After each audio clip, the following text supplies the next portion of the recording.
Holy, holy, holy, Lord God Almighty. Early in the morning, our songs shall rise to thee. Holy, holy, holy, merciful and mighty.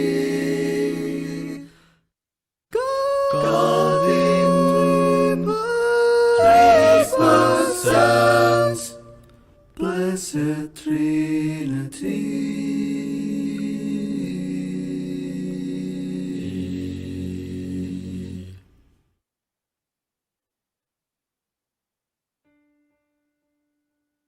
Salam sejahtera, Bapak Ibu yang terkasih, saudara-saudari yang terkasih di dalam Tuhan kita Yesus Kristus.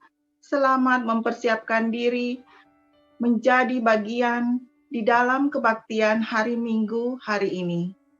Kini kita tiba di hari Minggu pertama di bulan Februari tahun 2021. Mari bersama kita bersekutu dengan Tuhan, Juru Selamat kita, memuji dan memuliakan Tuhan, bertumbuh bersama di dalam firman Tuhan, di dalam kebaktian kita saat ini. Ibu, Bapak, dan saudara-saudari yang kami kasihi, pelayanan pada persekutuan kita di Jemaat Gereja Kasih Anugerah ini di sepanjang bulan Februari akan dimaknai sebagai bulan persekutuan untuk meningkatkan kualitas intimasi kita dengan Tuhan, menegakkan ikatan persekutuan di antara kita sebagai sesama tubuh Kristus yang saling mengasihi. Kiranya perjumpaan kita dengan Tuhan di dalam kebaktian hari Minggu ini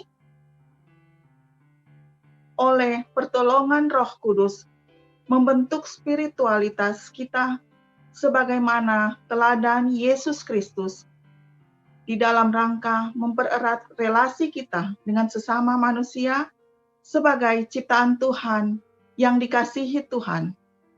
Itulah bagian dari tujuan kita memaknai pelayanan di sepanjang bulan persekutuan, yaitu mengembangkan teologi, spiritualitas, persekutuan, sejati di antara sesama manusia yang sama-sama dikasihi Tuhan. Selamat berkebaktian hari Minggu online. Pelayan firman pada sore hari ini adalah Bapak Dantes Evangelis Dantes Simbolon dari Indonesia. Majelis bertugas saya Penatua Veronica Andres. Mari kita siapkan Alkitab dan buku nyanyian kita, Tata Ibadah. Tuhan Yesus memberkati kita.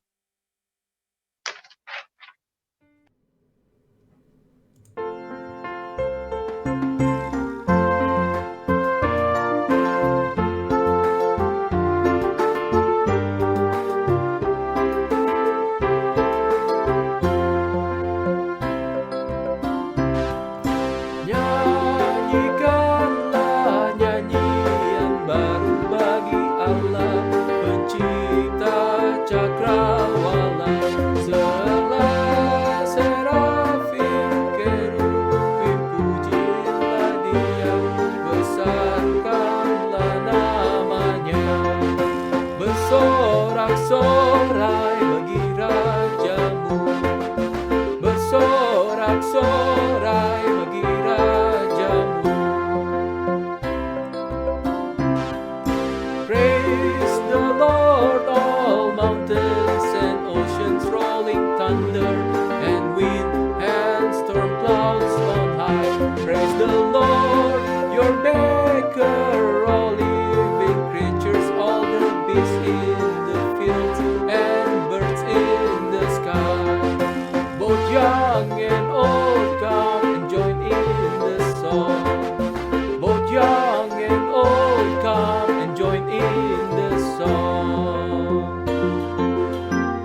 amanat hidup baru pada sore hari ini. Mari kita bersama-sama dengan tekad terus-menerus membaharui diri.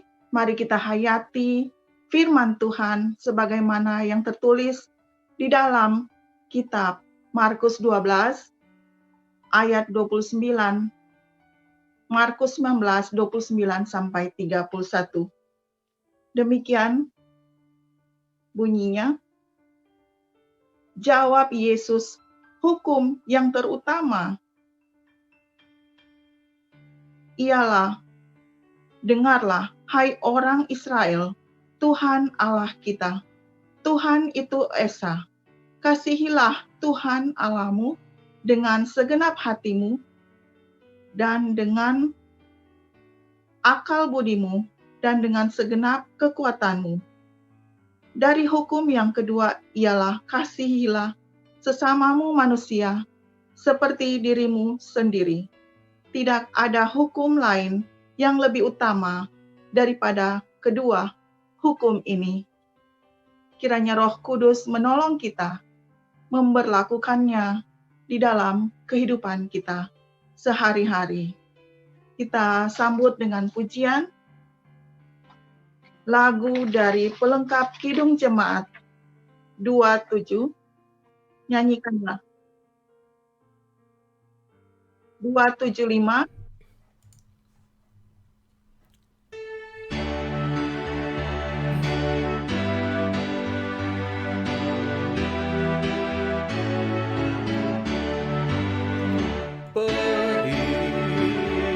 Perintah baru ku beri padamu, agar di antara kamu saling mengasihi, sama seperti aku mengasihimu, sehingga orang akan tahu engkau muridku, jikalau saling mengasihi, sehingga orang akan tahu engkau muridku, kalau saling mengasihi.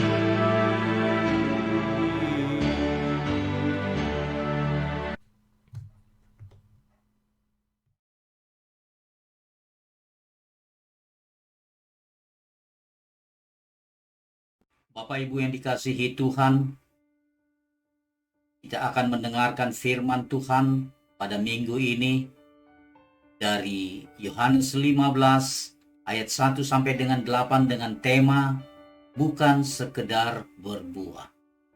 Sebelum kita dengarkan firman Tuhan, mari kita berdoa.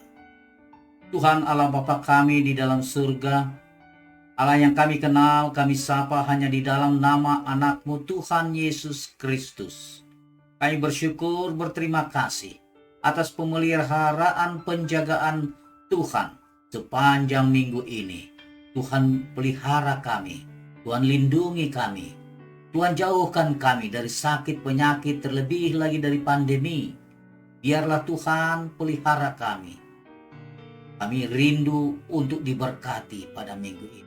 Kami ingin mendengarkan firman Tuhan. Berbicaralah Tuhan, pakai hati kami ini Tuhan, menjadi tanah yang subur, di mana firman boleh bertumbuh, berakar, berbuah, dan berbuah-buah lebat. Kasih kemurahan Tuhan menyertai kami, ampuni kami Tuhan, agar kami boleh layak mendengarkan firman Tuhan. Dalam Yesus Kristus kami berdoa dan mengucap syukur. Amin. Yang dikasihi Tuhan, kita akan mendengarkan firman Tuhan dari Yohanes 15 ayatnya yang pertama sampai dengan ayatnya yang ke-8. Demikian firman Tuhan. Akulah pokok anggur yang benar dan Bapakkulah pengusahanya.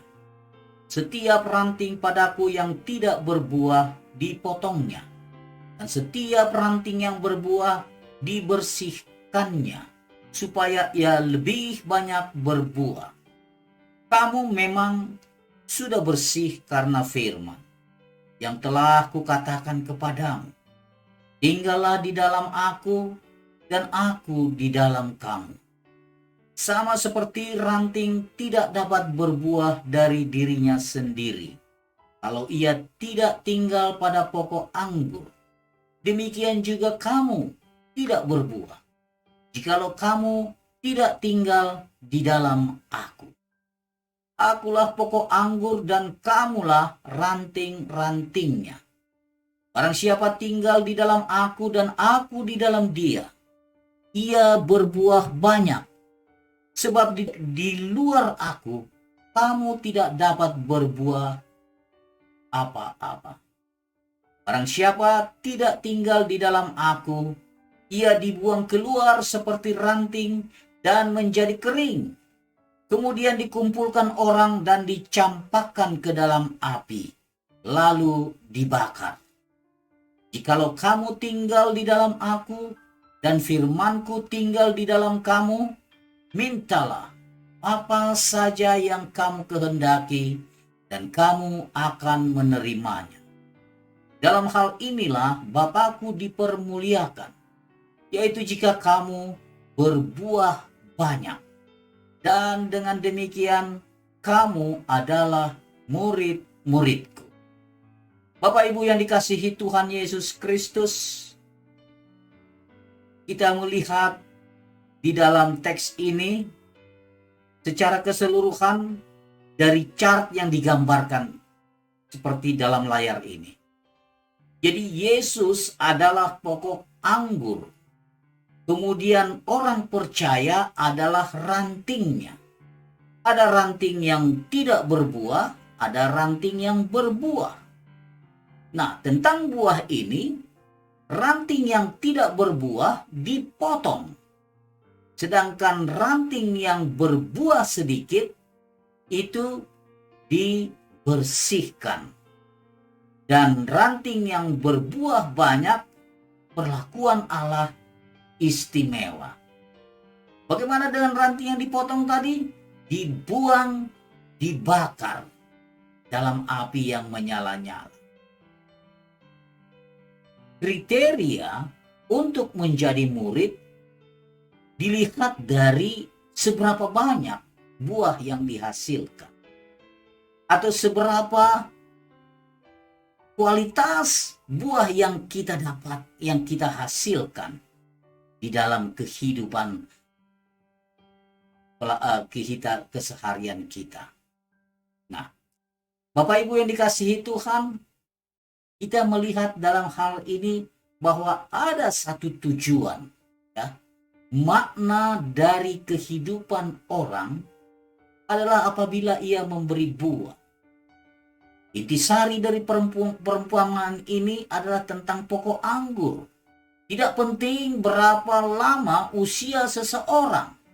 Yang terpenting adalah usia yang dijalani dia memberikan buah.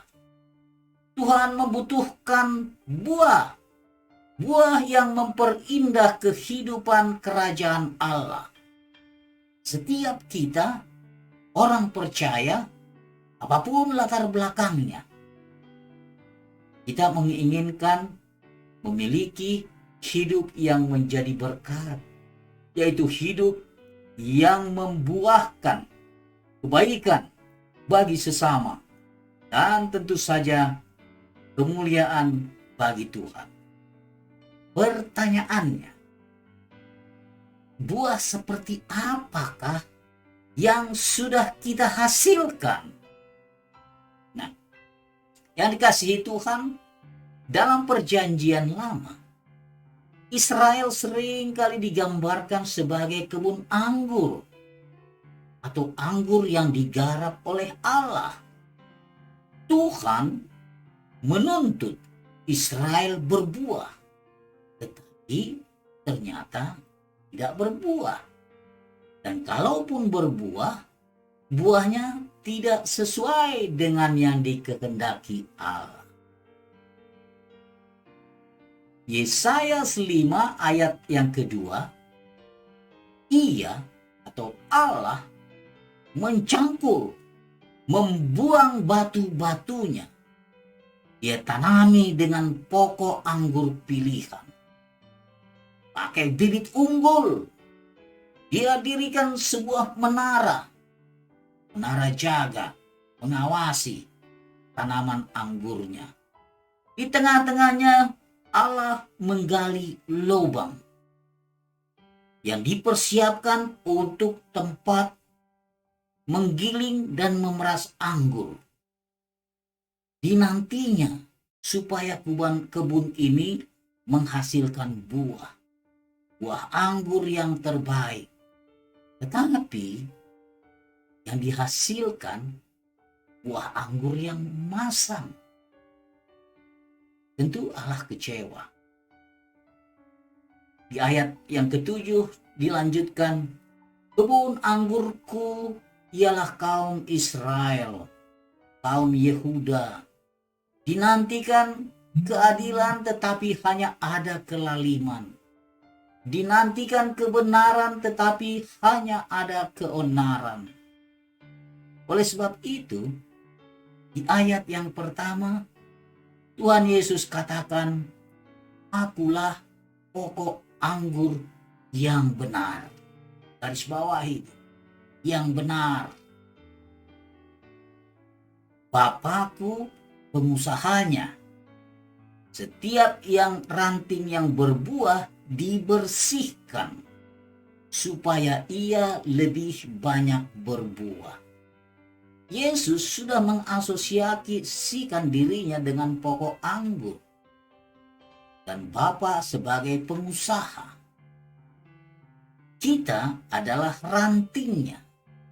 Ranting yang memiliki kemiripan dengan pokoknya itu sendiri. Sifat alami persis seperti pokok anggur. Kalau pokok anggur tangnya besar sebagai sumber kekuatan, sedangkan ranting kecil, lemah, tergantung seluruh kebutuhan hidupnya. Ranting itu ada untuk satu alasan, yaitu menghasilkan buah. Lebih tepatnya, ranting itu tempat bergantungnya buah. Tempat bergantungnya buah. Apa maknanya? Artinya, kita memiliki kemiripan dengan Yesus. Kita memiliki sifat ilahi dan dipanggil untuk hidup seperti Kristus. Kita ada diselamatkan hanya untuk satu alasan, menghasilkan buah. Tidak ada alasan lain. There is no other reason. Nah, jika kita menghasilkan buah, itulah yang menyenangkan Allah. Tetapi jika kita tidak menghasilkan buah, kita tidak berguna. That's it. Tujuan hidup yang dirancang Tuhan ini adalah menjadi ranting yang menghasilkan buah. Tidak lebih, tidak kurang. Peran yang diminta dari kita tinggal di dalam Kristus. Ukuran keberhasilan ranting dilihat dari apakah ada buah atau tidak. Bukan seberapa panjang ranting itu bertumbuh.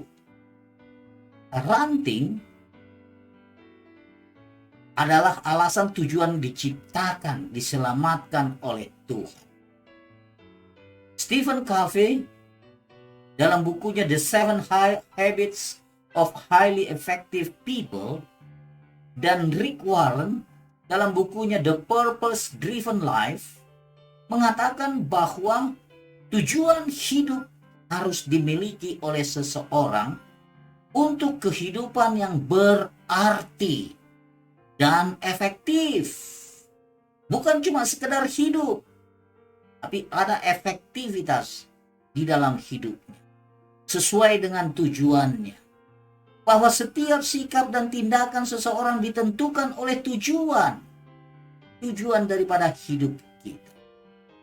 Tujuan hidup inilah yang menggerakkan kehidupan seseorang. Apa tujuan hidup kita? Yesus tahu. Dia ingin kita memiliki tujuan hidup yang benar karena tinggal dalam pokok anggur yang benar. Yesus menegaskan bahwa tujuan hidup kita dari sejak semula adalah seperti sebuah ranting anggur untuk menghasilkan buah anggur. Yesus katakan beberapa hal tentang ranting ini.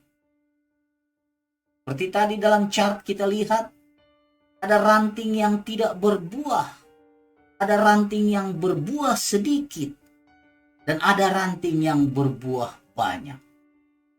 Perlakuan Allah, perlakuan Bapa untuk ketiga jenis ini berbeda-beda.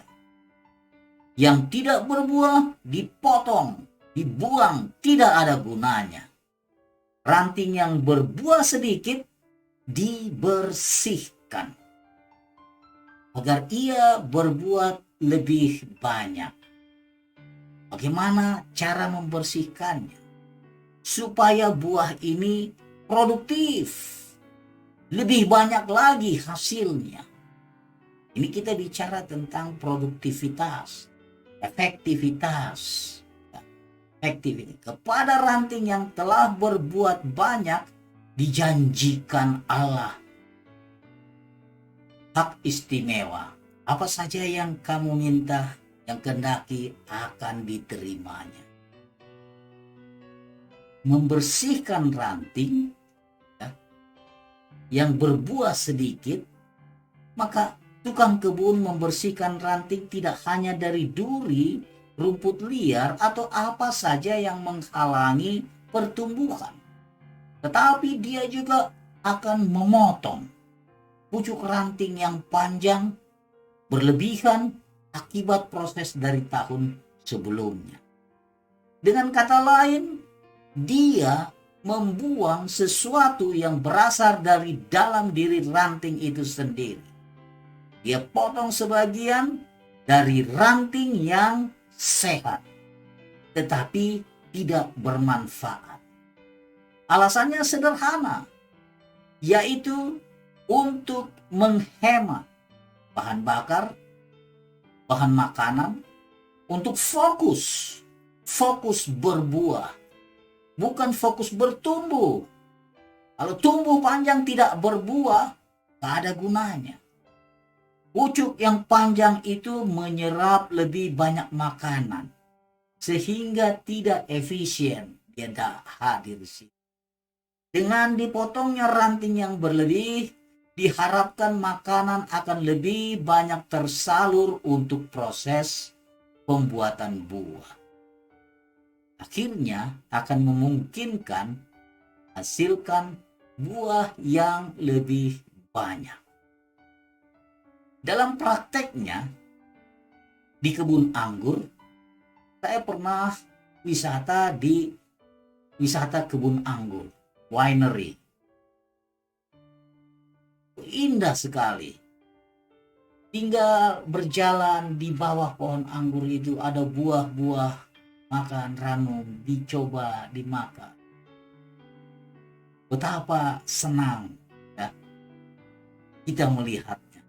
Apalagi kalau pemiliknya sangat bangga dengan anggur-anggur yang ranum, yang matang, yang lebat, berbuah.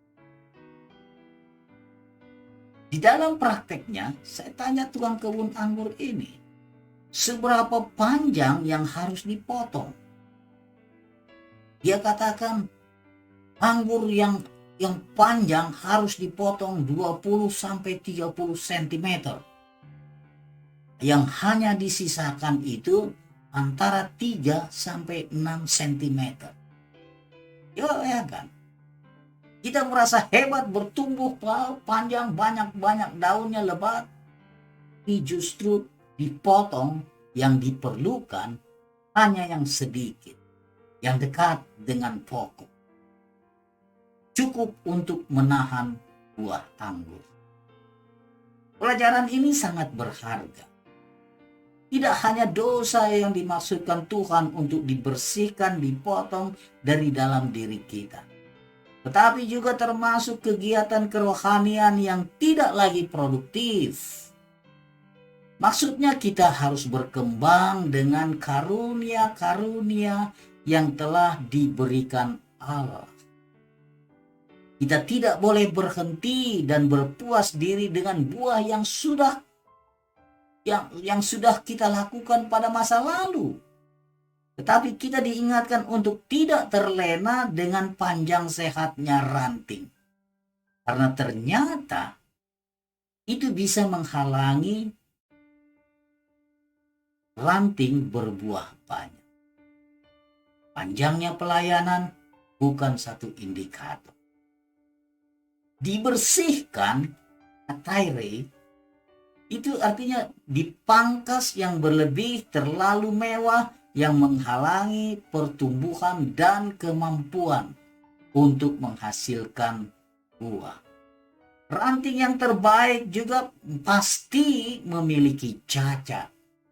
Oleh karena di dalam istilah Latin disebutkan aliquid amputandum, sesuatu yang harus potong. Misalnya pemikiran, keinginan, kecenderungan yang berlebihan, yang tidak fokus kepada pembuahan, yang tidak fokus kepada pelayanan-pelayanan, yang perlu dibersihkan. Semuanya itu akan dipangkas sedikit demi sedikit. Dan pembersihan ranting ini supaya bertambah banyak. Dibersihkan oleh apa? Firman Tuhan katakan dibersihkan oleh firman Tuhan. Hanya firman Tuhanlah yang mampu membersihkan kita. Kita hanya tunduk, taat, diam di dalam Kristus.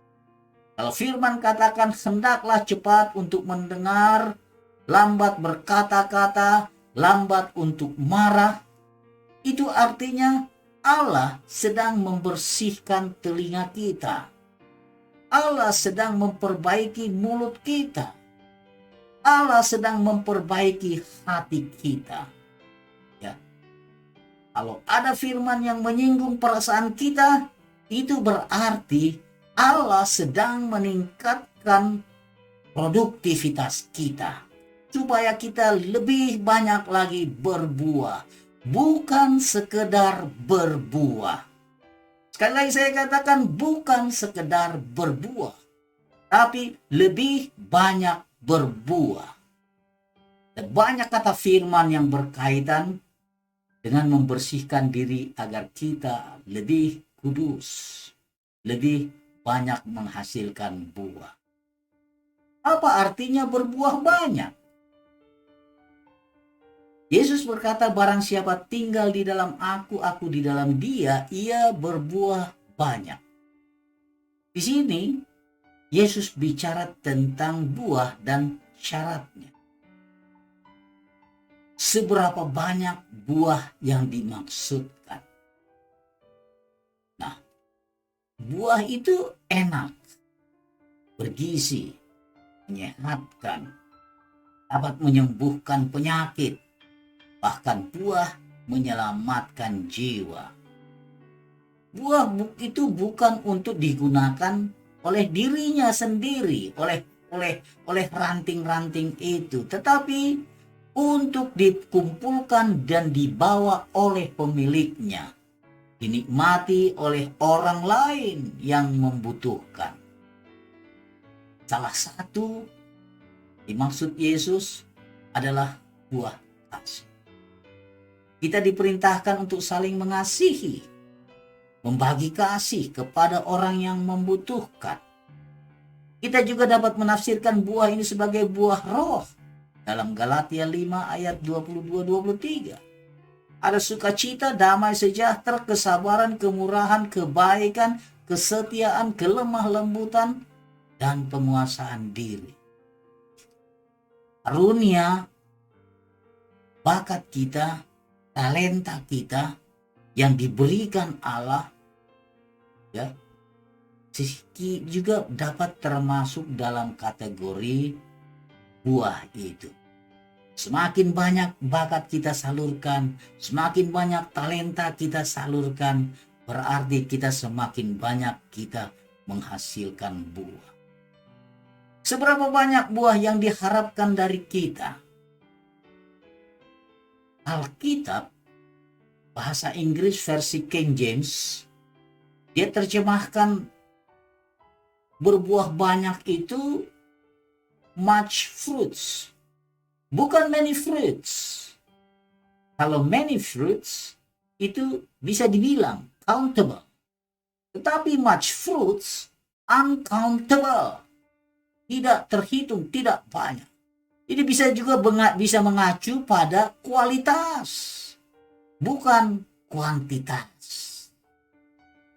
Kesempurnaan, kualitas buah kita harus semakin tinggi, semakin berkualitas, bukan sekedar berbuah, bukan buah asal-asalan. Berbuah memberi pengaruh yang luas, berdampak terhadap lingkungan. Kita juga diingatkan untuk tidak menghitung atau berpuas diri dengan jumlah karunia yang dianugerahkan kepada kita. Tetapi kita diperintahkan untuk mengoptimalkan karunia itu, apapun yang telah dipercayakan kepada kita. Tapi supaya kita menjadi berbuah banyak. Abide. Tinggal di dalam Kristus, di dalam Alkitab, ya kan? If a man abide not in me. Nah, jadi menggunakan frase tidak tinggal di dalam aku. Nah, di zaman ini ada banyak orang mengaku percaya tinggal di dalam Kristus, tetapi tinggal di dalam tidak mengandalkan sepenuhnya kepada Kristus, tidak mengandalkan Kristus. Yang diandalkan, yang disandarkan, ini loh uangku, ini hartaku, ini jabatanku, ini karirku, ini kemampuanku, ini status sosialku, diriku, aku, bukan Kristus.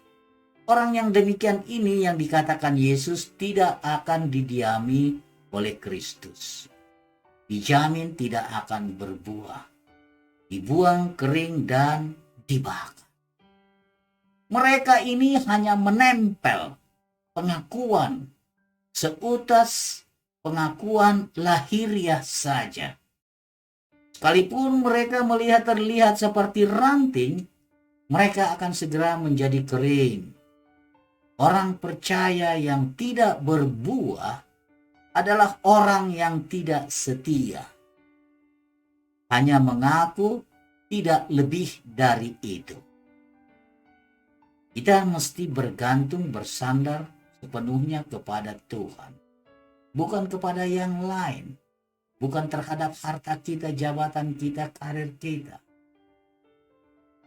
Abide in me. Diam dan bertahan di dalam Kristus. Mengandalkan sepenuhnya kepada Kristus. Sebagai orang Kristen, sebagai murid Kristus, berbuah dalam segala buah kebenaran, ya. Setia dalam menyebarkan kebaikan, itu dihasilkan akibat mengenal Kristus. Pengenalan kita, keintiman kita, ya, kesadaran kita untuk hidup di dalam Kristus. Tiap dari mereka itu telah bersih, telah dikuduskan oleh kebenaran Kristus, mengandung kuasa, membersihkan dan mendatangkan kasih karunia. Firman Kristus itu membersihkan seperti api yang membersihkan emas. Disisihkan kotoran-kotoran yang menempel.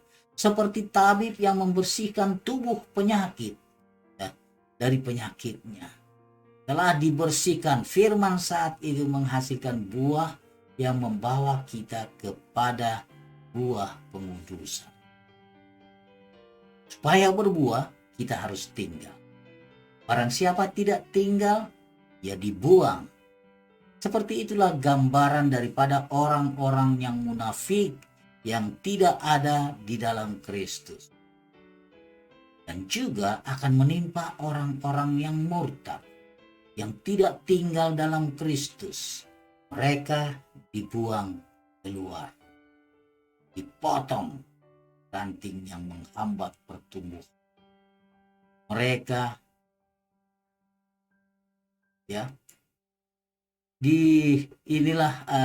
seperti di bagian akhir dikatakan sebagai pohon-pohon yang mandul, orang-orang yang murtad.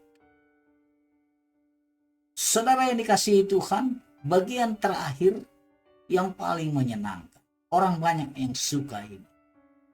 Bahkan orang tidak memperdulikan bagian yang pertamanya, yang dia inginkan bagian yang terakhirnya. Apa itu? Minta apa saja yang kamu kehendaki dan kamu akan menerima. Apa saja yang diminta. Enak ya. Kita apa saja Allah akan berikan. Tapi kita lihat prosesnya. Semakin intim, semakin lekat, diam di dalam, semakin berbuah, semakin berkualitas. Menabur keintiman dengan Allah, dia akan menuai apa saja yang dimintanya. Akan berhasil. Itulah kualitas keimanan kita. Menentukan predikat kita sebagai murid Kristus. Prove to be a disciple. Ya. Kalau saya suka satu lagu yang mengatakan great is thy faithfulness.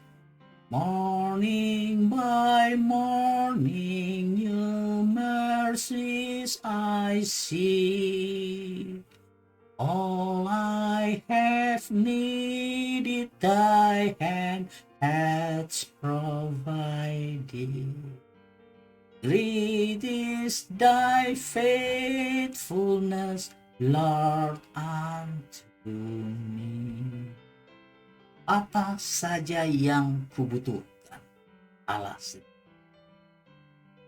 Itu kata apa saja ini juga kita selalu pahami dengan hati-hati. Bukan masalah keinginan-keinginan diri yang kita inginkan. Orang-orang yang berbuah banyak itu dia akan melahirkan keinginan kehendak baru di dalam fokus menghasilkan buah. Kehendak itu tidak lagi ditujukan demi kesenangan pribadi, demi kedagingan, tapi berupa keinginan-keinginan untuk kesenangan Tuhan. Inilah hak istimewa. Minta apa saja kamu kehendaki dari Bapakku, di dalam namaku, kamu akan menerima. Persekutuan dengan Kristus dipelihara melalui doa. Kita minta apa saja. Kesukaan hati Kristus, peroleh hasrat hati yang melalui Kristus tersirat di dalam janji ini. Kita tidak akan meminta apa yang selain yang pantas. Akan janji-janji Allah yang diam di dalam hati kita mengubahkan jadi doa kita. Jika kamu berbuah banyak, dan demikian kamu adalah murid-muridku. Kamu adalah murid-muridku. Proven. Ya. Dalam International Standard Version dikatakan, so prove to be my disciple. Buktikan, pembuktian daripada menjadi murid itu dari buahnya. Muridku yang sejati menghasilkan buah yang berlimpah-limpah. Itu juga menunjukkan bahwa kamu benar-benar murid Kristus. Tuhan memberkati. Kita berdoa. Allah Bapa kami di dalam surga, kami mengucap syukur, berterima kasih atas firman yang sudah kami dengar. Firman yang Tuhan tabur di dalam hati kami. Kami semakin menyadari bahwa keinginan Tuhan bukan hanya bertumbuh, bukan hanya berbuah, tetapi berbuah banyak. Ampuni kami Tuhan, kalau kami kurang berkualitas, memberikan buah pelayanan kami, buah-buah kehidupan kasih kami.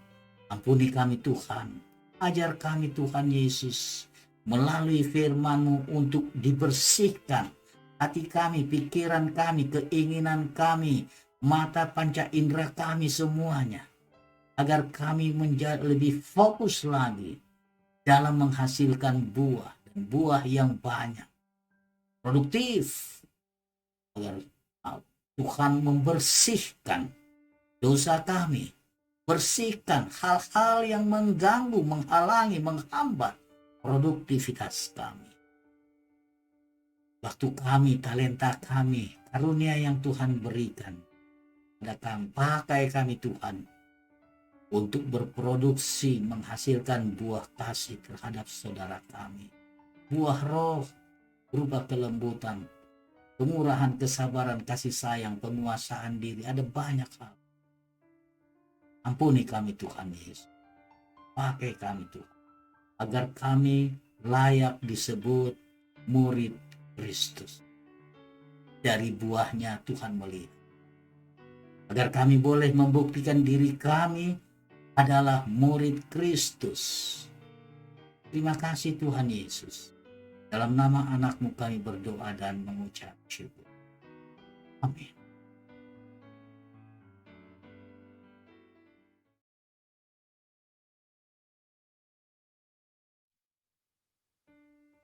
Saudara yang terkasih, mari kita bersama-sama mengucapkan pengakuan iman Nikea Konstantinopel.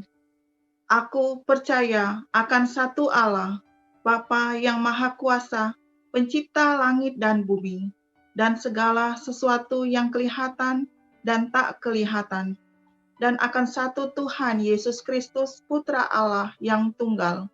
Ia lahir dari Bapa sebelum segala abad, Allah dari Allah, terang dari terang, Allah benar dari Allah benar. Ia dilahirkan bukan dijadikan, sehakikat dengan Bapa. Segala sesuatu dijadikan olehnya. Ia turun dari surga untuk kita manusia dan untuk keselamatan kita.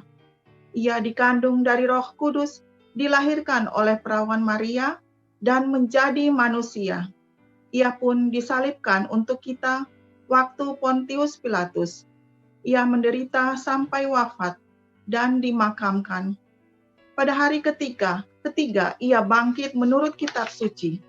Ia naik ke surga, duduk di sisi Bapa. Ia akan kembali dengan mulia, mengadili orang yang hidup dan yang mati. Kerajaannya takkan berakhir. Aku percaya akan Roh Kudus, Tuhan yang memberi hidup. Ia berasal dari Bapa, yang serta Bapa dan Putra disembah dan dimuliakan. Ia bersabda dengan perantaraan para nabi.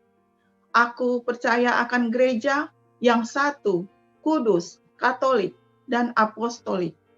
Aku mengakui satu pembaptisan akan penghapusan dosa. Aku menantikan kebangkitan orang mati dan hidup di akhirat. Amin. Terima kasih, kita tiba di dalam persembahan.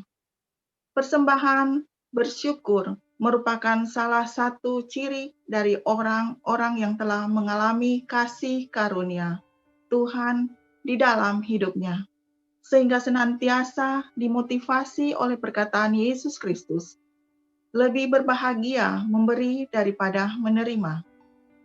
Kisah Rasul 20 ayat 35. Sekarang kepada kita yang telah mempersiapkan diri untuk memberikan persembahan di dalam kebaktian ini, diberikan kesempatan untuk ikut serta di dalam pengembangan bentuk-bentuk persekutuan, tanda-tanda kerajaan Allah, demi terwujudnya kuasa dan pemerintahan Allah yang menyelamatkan, yang nampak dan terwujud di dalam lingkungan dan suasana hidup yang di dalamnya terdapat kasih, kebenaran, dan pembaharuan hidup, kesukacitaan, dan pemulihan. Di era pandemi COVID-19 ini, bagi anggota jemaat peserta kebaktian online dapat memberikan persembahan dengan cara mengirimkan amplop atau bisa mendepositkan langsung ke akun gereja. Tuhan Yesus memberkati persembahan kita semua.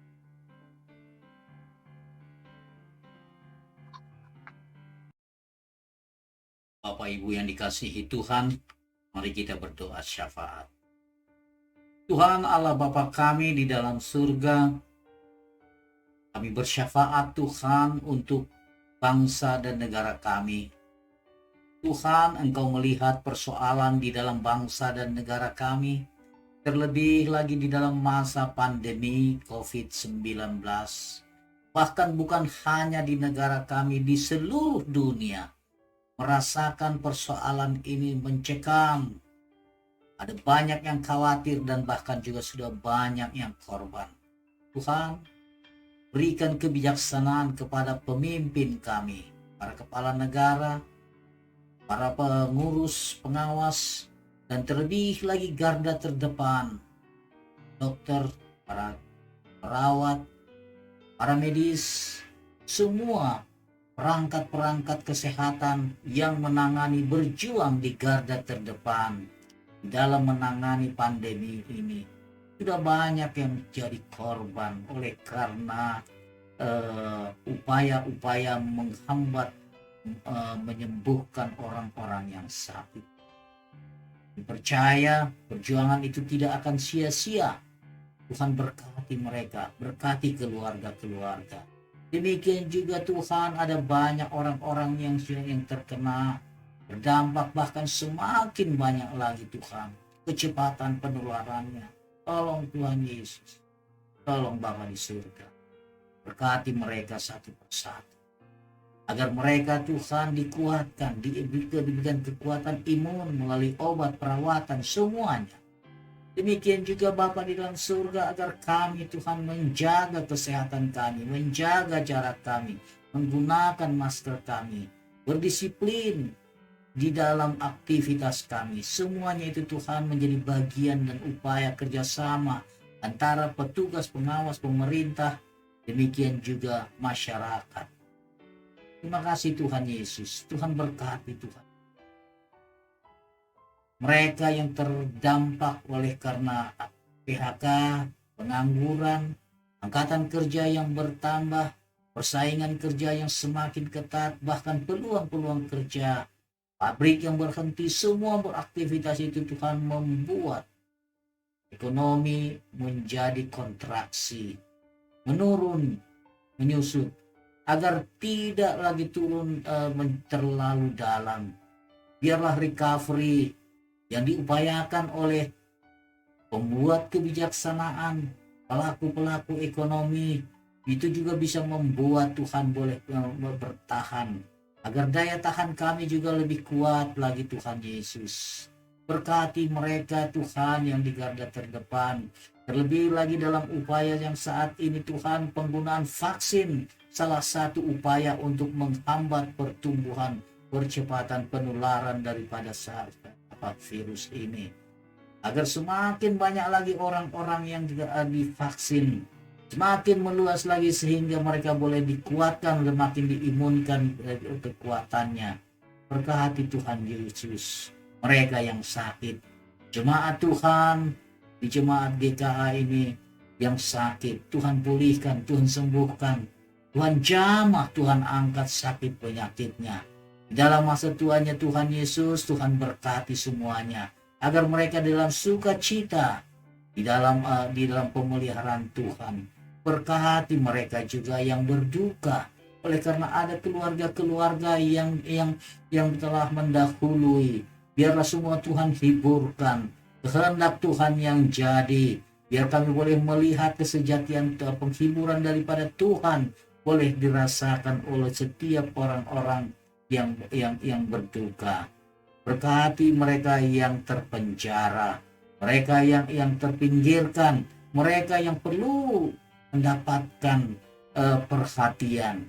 Biarlah pakai juga kami Tuhan Yesus sebagai alat berkat Tuhan, menyapa, menjamah mereka, memberikan dukungan, memberikan pemulihan, apapun yang boleh kami lakukan di dalam berbagi menjadi buah-buah kehidupan kami. Berkati Tuhan Yesus bangsa dan negara kami. Demikian juga Tuhan Yesus jemaat daripada GKA ini. Agar Tuhan dengan sukacita terus diasah, dibersihkan, dimurnikan, dan bahkan menjadi semakin berbuah lebat lagi dalam kehidupan keseharian. Boleh nampak memberikan dalam cara hidupnya, berdampak bagi lingkungannya, berdampak bagi keluarganya. Semuanya itu Tuhan hanya oleh karena kemurahan kebaikan Tuhan semata. Engkau yang memperkuat, Engkau yang membersihkan, Engkau yang memurnikan kami jemaat GKA ini. Terima kasih Bapa, terima kasih Tuhan Yesus. Dalam tangan pengasihan-Mu kami berdoa dan mengucap syukur. Amin. Saudara yang dikasihi Tuhan, kita masuk dalam pengutusan. Mari arahkan hatimu kepada dunia sebagai tempat memberitakan kabar baik dari Tuhan. Jadilah sahabat bagi sesamamu di dalam mempersaksikan Injil Tuhan Yesus. Terpujilah Allah Bapa, Anak dan Roh Kudus yang tidak pernah memisahkan kita dari kasih-Nya sekarang dan selama-lamanya. Amin. Bapak yang dikasihi Tuhan, mari kita akhiri dengan kita menyanyikan lagu pengutusan dari Kidung Jemaat 249, Serikat Persaudaraan, Berdirilah Teguh.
Bapak Ibu yang dikasihi Tuhan, terimalah berkat Tuhan. Tuhan Allah pencipta langit dan bumi dan segala isinya memberkati kita sekalian yang hidup sesuai panggilan dan keteladanan Juru Selamat Yesus Kristus untuk terus memberitakan Injil keselamatan di dalam pimpinan Roh Kudus. Amin. Kita nyanyikan.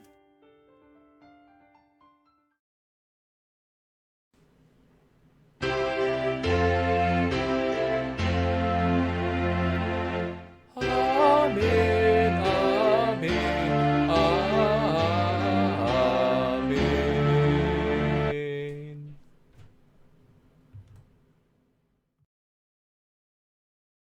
Amin. Tuhan berkati.